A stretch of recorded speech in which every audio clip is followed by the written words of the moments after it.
Bueno, pues vamos a seguir adelante y vamos a pasar a la parte de definición y creación de usuarios. Y bueno, en esta transparencia lo que podéis ver son los pasos básicos para crear un nuevo usuario de manera manual. Aquí tenéis los 5 pasos. En primer lugar, lo que debemos es decidir algunos parámetros básicos de configuración. Algunos de ellos vendrán marcados, bueno, pues por la política de administración de la máquina, etcétera. Y bueno, pues aquí tenéis dichos parámetros: el nombre de usuario, el número de identificación, el número de grupo, en dónde va a estar su directorio de root, qué tipo de shell va a utilizar, etcétera. ¿De acuerdo? Una vez que estén decididos, lo que tendremos que añadir esos dichos parámetros a la base de datos del sistema a través de los 3 ficheros que veis ahí, que iremos viendo con más detalle. Configuraremos algunos aspectos de seguridad, fundamentalmente el password. Crearemos su estructura de trabajo, básicamente el directorio de home y los ficheros que necesita para empezar a utilizar dicho directorio. Y por último, siempre es necesario que comprobemos que la cuenta funciona de manera adecuada. ¿De acuerdo? Bueno, en cuanto a los primeros pasos de definición y creación, una vez que tenemos, como decíamos, decidido los parámetros básicos de dicho usuario, debemos añadirlos a la base de datos del sistema, y el primer fichero que debemos tener en cuenta es el fichero etc/swd, ¿de acuerdo? Que es donde se definen los parámetros de cada usuario. En dicho fichero lo que vais a encontrar es una línea por usuario, y es una línea con la estructura que tenéis en la transparencia. Es una línea en la que aparecen los campos del usuario separados, cada uno de los campos, por 2 puntos. ¿De acuerdo? Ahí que tenéis los campos ordenados de izquierda a derecha. El primer campo será el nombre que tendrá el usuario, debe ser un nombre único. El segundo campo debe ser un password. Veremos cuando hablemos de seguridad las opciones de este campo, pero bueno, pues de momento crearos, porque si aparece una X, hay un password encriptado que está en otro sitio. Si este campo estuviese vacío, bueno, pues estaríamos creando un usuario que no necesita password para acceder al sistema. Los siguientes dos campos son los identificadores numéricos, tanto de usuario como de grupo. Actualmente lo que vais a encontrar como política de asignación habitual va a ser que los usuarios físicos, o las personas físicas que actúan como usuarios, se les va a proporcionar un identificador con un número mayor de 1000, y los identificadores con un número por debajo de 1000 se reservan para cuentas del sistema.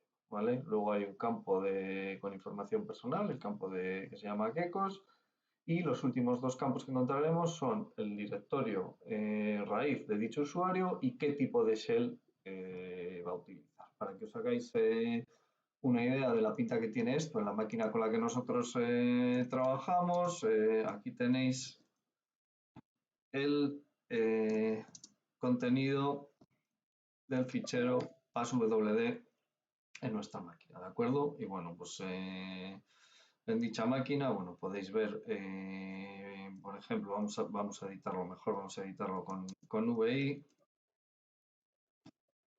Y bueno, pues aquí tenéis un poco los usuarios con los que nosotros trabajamos. Aquí tenéis el usuario root. No me acuerdo de deciros que, bueno, el usuario root siempre tiene el UID y el GID 0. Aquí veis su directorio personal, /root, y qué tipo de shell utiliza. Y recordad que había un segundo usuario en el sistema, un usuario que se llamaba test. Bueno, pues aquí abajo lo tenéis.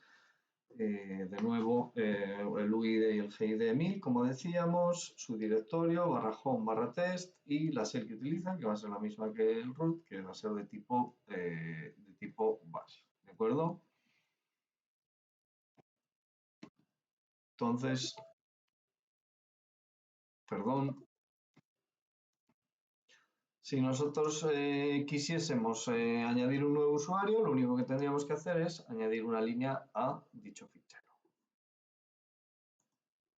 Volviendo a las transparencias, el siguiente paso sería la gestión de grupos. Sabéis que los usuarios en Unix se gestionan a través de grupos, bueno, pues con el objetivo de organizar el acceso a recursos y a ficheros en base no solo a usuarios, sino en base a grupos. Recordad cuando veíamos la parte de permisos en ficheros que había un tipo de permiso específico para los componentes de un grupo, no solo para el propietario del fichero, sino también para los componentes de un grupo. ¿De acuerdo?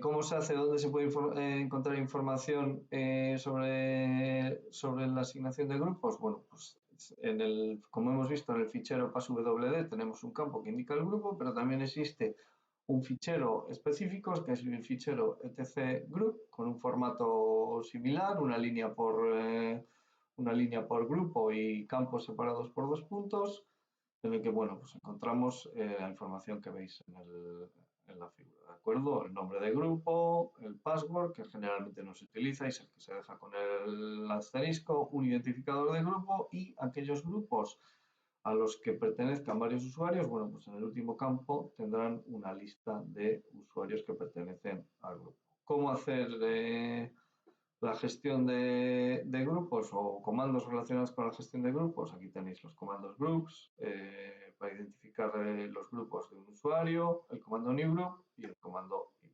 Volviendo de nuevo al terminal, podemos volver a ver el contenido del